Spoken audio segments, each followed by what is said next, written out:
Japan का एक ऐसा गांव जो श्रापित कहा जाता है, जहां से प्रेत आत्माओं की डरावनी आवाजें आती हैं, जहां पर कोई इंसान अगर एक बार चला जाता है तो कभी जिंदा लौटकर वापस नहीं आता। इस गांव में कई डरावनी घटनाएं घटी हैं, जिनके बारे में जापान के कई अखबारों में खबरें भी छप चुकी हैं। लेकिन इस गांव को ढूंढना बेहद ही मुश्किल है, क्योंकि ये जापान के किसी भी नक्शे पर मौजूद नहीं। तो आज मैं आपको बताऊंगा इस गांव की डरावनी कहानी, और ये भी बताऊंगा कि इस कहानी में कितनी सच्चाई है। लेकिन एक सच्चाई है जो मैं समझ गया हूँ कि आप लोगों ने इस चैनल को बहुत प्यार दिया है और मुझे बहुत सपोर्ट किया है, और इसी वजह से आज हमारा चैनल 3 मिलियन के काफी नजदीक है। तो आप जल्दी से चैनल को सब्सक्राइब करके 3 मिलियन कंप्लीट करो, और मैं शुरू करता हूँ आज का डरावना फाड़ू वीडियो।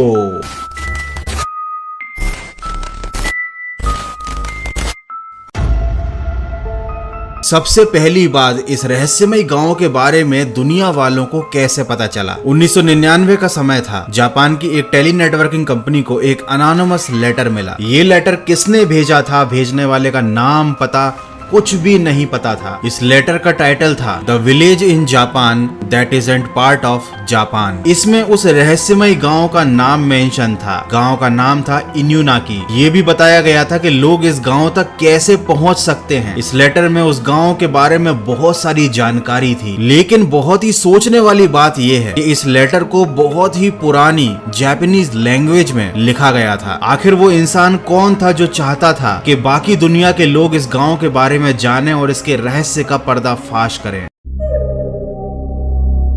जापान का एक काफी फेमस या कहें बदनाम टनल है, जिसका नाम इन्यूनाकी टनल है। पहले इसको द हाउलिंग टनल कहा जाता था। यहाँ पर रात के समय कुत्तों के रोने की आवाज आती थी, अजीब अजीब डरावनी आवाजें आती थी। इसीलिए लोग इस टनल का इस्तेमाल नहीं करते थे, इसको श्रापित माना जाता था। लेकिन इसी टनल के अंदर से उस रहस्यमय गांव का रास्ता जाता है। जब इस टनल के अंदर जाते हैं तो एक छोटा सा गुप्त दरवाजा है। वैसे इस गांव के जाने का रास्ता इतना गुप्त है कि वो हर किसी को नहीं मिलता, लेकिन अगर आपको ये दरवाजा मिल जाता है तो आप इसके अंदर एंटर हो जाते हो, और जैसे जैसे आप आगे जाते हो ये रास्ता और छोटा होता चला जाता है। ये एक सुरंग की तरह है, और जब ये रास्ता खत्म होता है तब आपको एक बहुत छोटा सा गांव मिलता है। जब इस गांव में कोई इंसान जाता है तो उसे ऐसा लगता है कि वो पुराने जमाने में चला गया है। यहाँ सब कुछ एकदम पुराने जमाने जैसा था। पुराने जमाने से मेरा मतलब 10-12 साल पहले नहीं, बल्कि 100-200 साल पहले से है। लेकिन इस गांव के रास्ते में आपको एक साइन बोर्ड मिलता है, जिस पर साफ साफ जापानीज लैंग्वेज में ये लिखा होता है कि इस बोर्ड के आगे जापानीज कॉन्स्टिट्यूशन या लॉ अप्लाई नहीं होता। मतलब आपके साथ यहाँ पर कोई भी घटना घट सकती है और जापानीज कानून आपकी रक्षा नहीं कर पाएगा। इसका डायरेक्ट मतलब है enter at your own risk. जैसे ही आप इस बोर्ड को क्रॉस करते हो, आप इस गांव की सीमा के अंदर आ जाते हो, और उसके बाद आपके साथ ऐसी घटनाएं होती हैं जो आपने कभी सोची नहीं होंगी।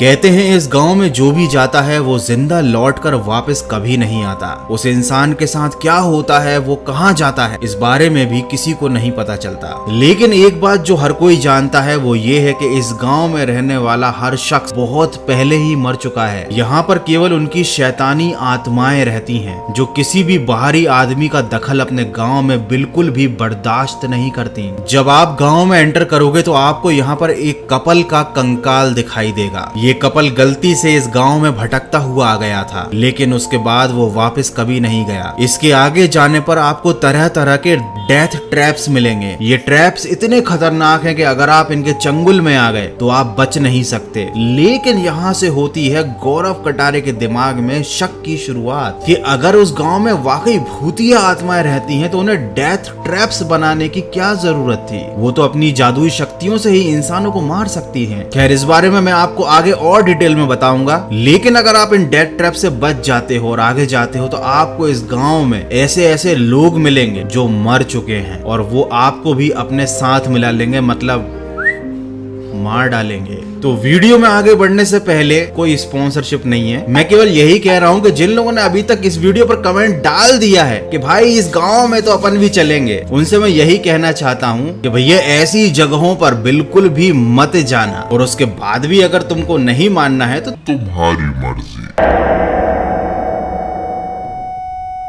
कहा जाता है कि उस गांव में जाने वाला जो रास्ता है, वो जो सुरंग है, वो एक टाइम पोर्टल है। जब आप उस बोर्ड को क्रॉस करते हो तो आप समय यात्रा करते हो, आप भूतकाल में चले जाते हो, ऐसे समय में जब वो गांव एग्जिस्ट करता था। ये बात मैं इसलिए बोल रहा हूँ क्योंकि अगर अभी आप उस गांव की एग्जैक्ट लोकेशन को सर्च करोगे तो वो जगह पानी के अंदर डूबी हुई है, क्योंकि वहां पर जापानीज गवर्नमेंट ने एक बहुत बड़ा डैम कंस्ट्रक्ट किया था, जिसकी वजह से वो जगह जलमग्न हो चुकी है। जलमग्न कुछ ज्यादा शुद्ध हिंदी हो गई, मतलब पानी में डूब चुकी है। लेकिन जब आप उस टनल के थ्रू जाते हो तब आपको एग्जैक्ट उस लोकेशन पर एक गांव मिलता है, और वाकई में काफी सदियों पहले यहाँ पर एक गांव हुआ करता था। बहुत सारे अपराधी और हिंसक लोग जो गांव से निकाले जाते थे वो यहाँ पर आकर रहते थे, लेकिन ये लोग किसी को भी अपने इलाके में नहीं आने देते थे। कहा जाता है कि आज भी उन हिंसक लोगों की आत्माओं ने इस जगह पर कब्जा किया हुआ है। अगर आप इस जगह को गूगल मैप पर सर्च करोगे तो ये आपको नहीं मिलेगा, मिलेगा तो भी पानी के अंदर मिलेगा। लेकिन कई सालों पहले ये जगह एग्जिस्ट करती थी और ये तब भी इंसानों के लिए उतनी ही ज्यादा खतरनाक थी। अच्छा, केवल इसलिए खतरनाक नहीं थी क्योंकि वहां पर हिंसक लोग रहते थे या ऐसे लोग रहते थे जिन्हें लोगों ने अपने गांव से निकाल दिया था। इस जगह के श्रापित होने के पीछे एक वजह और भी है।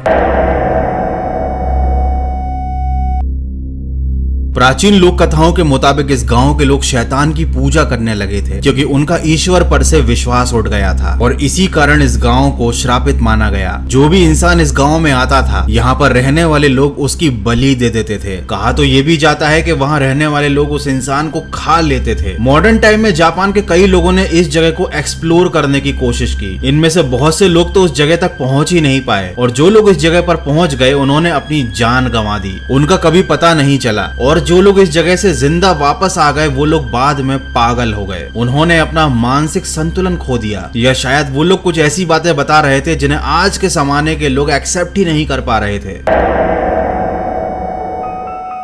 ये जगह श्रापित होगी, लेकिन यहाँ पर जो इंसानों की मौतें हो जाती हैं उसके पीछे कुछ और ही वजह है। एक समय ऐसा था जब जापान में गैंगस्टर्स बहुत ज्यादा बढ़ गए थे, और ये लोग जब किसी का मर्डर करते थे तो उसकी बॉडी को एक सुनसान जगह पर ठिकाने लगा देते थे। और इनुनाकी टनल एक ऐसी जगह थी जहाँ पर कोई आता जाता नहीं था। जब पुलिस को इसके बारे में पता चला तो उन्होंने इस जगह को सील कर दिया, मतलब उन्होंने टनल के अंदर जाने वाले दरवाजे के ऊपर बैरिकेड्स लगा दिए, पूरा बंद कर दिया। अब लोगों को तो पहले से ही मालूम था कि ये जगह श्रापित है, और ऊपर से पुलिस ने यहाँ जाने का रास्ता भी ब्लॉक कर दिया। तो लोगों को ये लगा कि शायद गवर्नमेंट हमसे कुछ छिपाना चाहती है। इस टनल के अंदर वाकई कुछ ऐसी डरावनी जगह है जहां पुलिस नहीं चाहती कि आम इंसान जाए, और यहाँ से ये सारे रूमर्स और ज्यादा स्ट्रॉन्ग हो गए। लेकिन इस इनुनाकी गांव के बारे में एक काफी प्रचलित अर्बन लेजेंड स्टोरी है। ये हमें साइन देती है पैरेलल यूनिवर्स और टाइम ट्रेवल पोर्टल के बारे में। और इतनी प्राचीन लोक कथा में इस तरह की मॉडर्न चीजों का होना कहीं ना कहीं हमें ये सोचने पर मजबूर करता है कि क्या वाकई में ये सारी चीजें पॉसिबल हैं जिनके बारे में अभी तक साइंस कुछ डिस्कवर नहीं कर पाया। क्या वाकई में समय यात्रा करके आप इनुनाकी गांव में जा सकते हो? तो वीडियो को यहीं पर खत्म करते हैं। इनुनाकी विलेज के बारे में जो भी मैंने आपको इन्फॉर्मेशन दी, आई होप कि वो आपको पसंद आई होगी। अगर ऐसा है तो वीडियो को लाइक जरूर करना, और हाँ, 3 मिलियन जल्दी से कर दो, सब्सक्राइब करो चैनल को। मिलते हैं अगले डरावने फाड़ू वीडियो में। यहाँ पर खड्डे में एक रास्ता है, नहीं, रास्ते में एक गड्ढा है जिसके अंदर लोगों ने ट्रैप बना रखा है। इस गांव का नाम है इनुनाका की माँ का साकी नाका। इसका नाम है इनुनाकी। इनुनाकी। इस जगह से कुत्तों के रोने की आवाज आती थी। कुत्तों के रोने की आवाज आती थी। जब आप मैप पर देखोगे तो जापान में ये गांव एग्जिस्ट नहीं